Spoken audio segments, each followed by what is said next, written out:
These guys, they spoke at my dad's funeral, man, and I mean, I don't know anybody else out there that can do that. You guys have no idea how much that means, how much that means. Yeah, hey, Dr. Wanda Wright, whoever, yeah.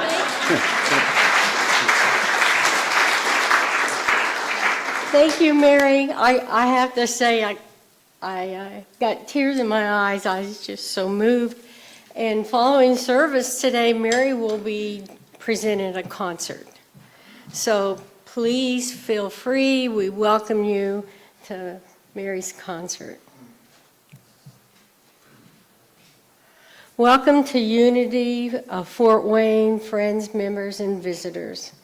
I trust you find our center a place where you and your questions feel at home.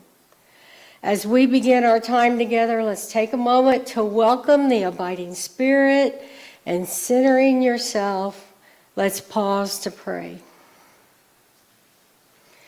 In this sacred awareness of divine presence, I open my mind and my heart to the wisdom and inspiration that flows from within. I release all the concerns and let peace enfold me. In this awareness, I rest in divine love, knowing that I am protected, strengthened, and healed. I give thanks for these blessings, and so it is. For today's message, I used Charles Fillmore's The Revealing Word. And I know we have a lot of visitors today, but Charles and Myrtle Fillmore are co-founders of our Unity movement. So I'm going to refer a lot to Charles and Myrtle. I also used Rabbi Harold Kushner's book, The 9 Essential Things I've Learned About Life, and an old, very old children's book by Mary Alice Jafala, I hope I said that right, The Simple Truth. If you would like specific references, please see me after service. So we might as well jump right in and start with the biggest of all the big questions. Every time I welcome your questions here, and that question is, what is God? That is the one question throughout time that mankind has sought to find an answer. And I know that some of you have heard this story before, but when I was studying for ordination, we were given a rather lengthy final exam prior to meeting for verbal exams. All of our questions were essays, no multiple choice or true or false. But the good news was we had a month or more to finish, as there were about 100 questions. And tucked away in the middle of this exam was the question, what is God? Now, please understand that I'm wanting to pass this exam. And I was in the mindset of having and finding the correct answers. I spent literally days trying to write an intelligent response and discovered a few things about myself, which I'm guessing was the whole point. First of all, the question is unanswerable. Second, after reflection, I came to the conclusion that if I were to describe God, it would be more in my feelings or emotions. Some of my seminary peers answered in terms of nature, of having a personal vision or awareness. Some wrote long dissertations using science, quantum physics, and intellectual logic. Only a few were brave enough to answer, I don't know. Even scripture and sacred writings fail to describe all that God is. When God appeared to Moses through the burning bush in the book of Exodus, all that God referred to itself was, I am who I am. While we may not be able to know nor understand all that God is, try as we may, doing so limits the full range of God, yet we can know and understand some of what God is. I will now ask forgiveness if I use male pronouns. I will try my best not to, but in Fillmore's teachings, he is used to signify all of humanity or creation. Often in common usage, he can be taken in like manner, while she is commonly interpreted as exclusively female. So if you do hear the word he, I am referring to all of creation, okay? Unity teaches that everything you see is a part of God. You are a part of God, and I am a part of God. All people are a part of God. Everything is a part of God, even the earth itself. All that is upon it, through it, seen and unseen, is a part of God. God is everywhere and beyond space and time. God is everyone and everything, unchanging. God is truth, and truth is always perfect. God knows all, every question, every answer. Our minds cannot comprehend all that God is. It is very simple. God is everything, all good. That's what Charles wrote. Since we are a part of God, our minds are as well. Everyone's mind is a part of God. This perfect mind or intelligence of which we are a part of is what allows ideas to flow and is found in every cell of our bodies, all in creation. As we begin as an idea in the mind of God, likewise, when we align our thoughts with God, we become co-creators. Charles Fillmore's attempts to offer some definition of God found in the Revealing Word are, and this is Charles speaking, pretty heavy stuff, but here we go. And some of it's going to be in unity language. This is what Fillmore taught about God. God is the Almighty One, the Creator, ruler of the universe, the infinite and the eternal. God is not person, but principle. God is the underlying, unchangeable truth. God is principle of absolute good expressed in all of creation. God is personal when we recognize God as our indwelling life, intelligence, love, and power. In other words, personal as God is individualized in each of us, rather than having a personal God. When we identify ourselves with God as our indwelling Father, Mother, it may seem personal, but however, not in a personal sense, but in universal identification of ourselves with God, that we come into God consciousness. Personal implies limit, but God consciousness is unlimited. God is that from which all love comes forward. We do not see God with our physical eyes, except that which is manifested by God. The attributes of God are brought into expression through humankind and creation. God is health, absolute wholeness, and perfection. When we realize our oneness with perfect wholeness, we bring into our consciousness God's indwelling life and health. God is life manifested in the living. God is law or principle in action.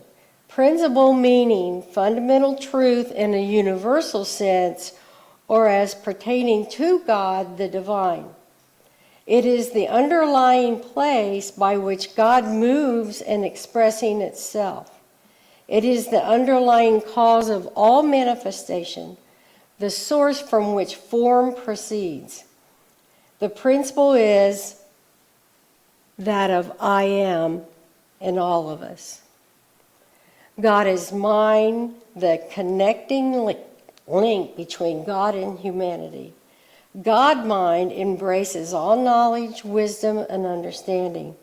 It is the source of every manifestation of true knowledge and intelligence. God as principle is unchanging life, love, or the substance of intelligence of being. It is not limited by space, time, or matter. It is the eternal source as the cause from which true ideas come forth. God is truth, the eternal verity of the universe. God is substance that lies in the back of all matter and all forms. It cannot be seen, tasted, or touched. It is the only enduring substance of the universe. I think elsewhere, Fillmore calls it the ethers. Finally, Fillmore defines God as spirit, and to the extent that one identifies with spirit, he or she becomes spirit, until finally this union attains a perfection in which one can say with Jesus, I and the Father are one. So what is God not? No, I tell you, that's a way easier question. When I was working on my exam, I had more things that God wasn't instead of how I could define what God was. And one thing for sure, God is not some old white guy in the sky. That's an image too many of us grew up with. I don't embrace that God treats human beings as puppets, pulling strings to make us do things. Or that God spends the day deciding who will live and who will die. I don't think God decides, sorry Lance, who's going to win a football game. I don't think God has created us with certain weaknesses that make us vulnerable to greed, lust, and temptation, and then punishes us for it. In some faiths, God will even punish you for thinking about these things. I don't think God is emotional needy and requires blind faith or constant affirmation. I don't think God is so insecure, punishment awaits those who doubt, even those who doubt the existence of God. I don't think God is eager to punish those who have different faith traditions, who live differently than I, or don't believe what I believe. I don't think begging or bargaining with God grants me any favors. Doing so does not entitle me to health and abundance or make my life any easier. I'm not going to win the lottery or lose those extra pounds no matter how much I bargain with God. I think that God understands that no matter how hard we try to be better than what we were yesterday, or to aspire to be more loving, more forgiving, or more charitable, we are bound to make a few mistakes here and there. I think that God understands that. God is that which gives you and me the power and the vision to do these things. God is simply all that is. And most of all, God is love and God is light. And so are you.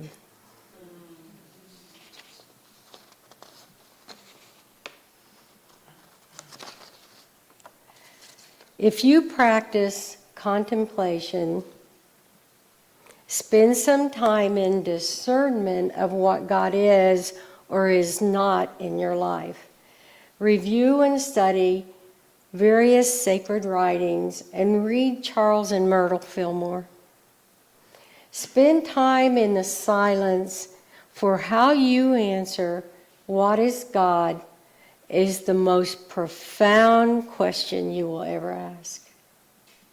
So for meditation, Cindy has agreed to play for us.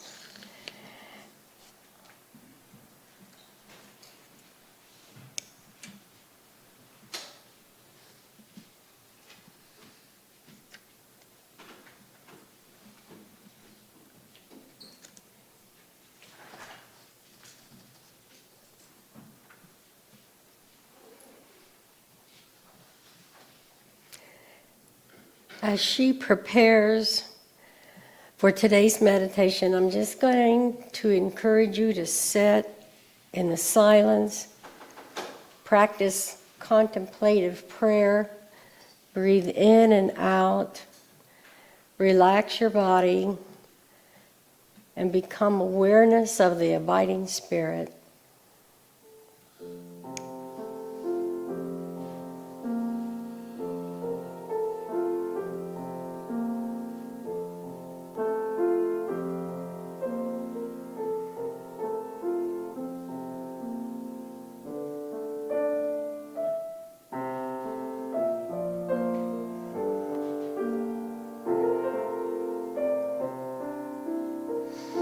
Breathe in love, breathe out gratitude.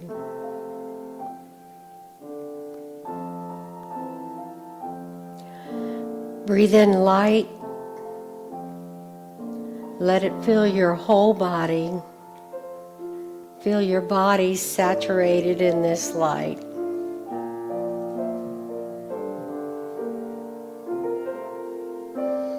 Breathe in light. Breathe out love.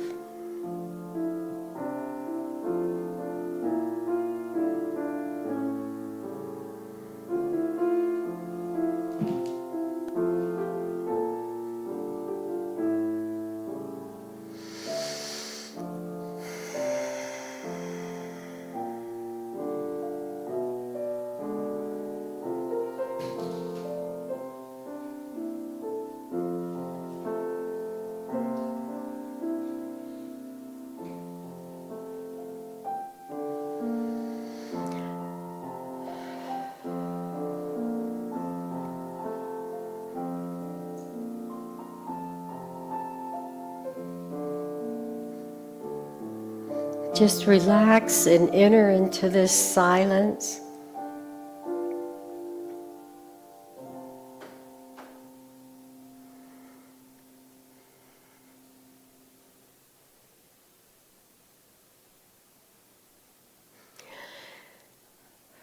Breathe in love, and as you breathe out, send it out to this room, to your neighbor, to those beside you, behind you, in front of you.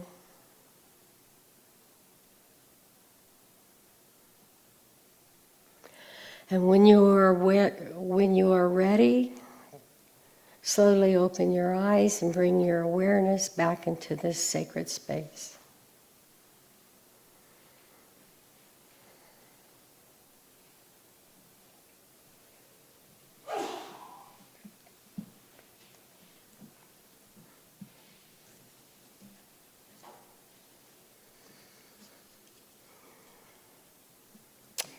As some of you know, I have recently fallen in love with poet Mary Oliver, and so I close with this.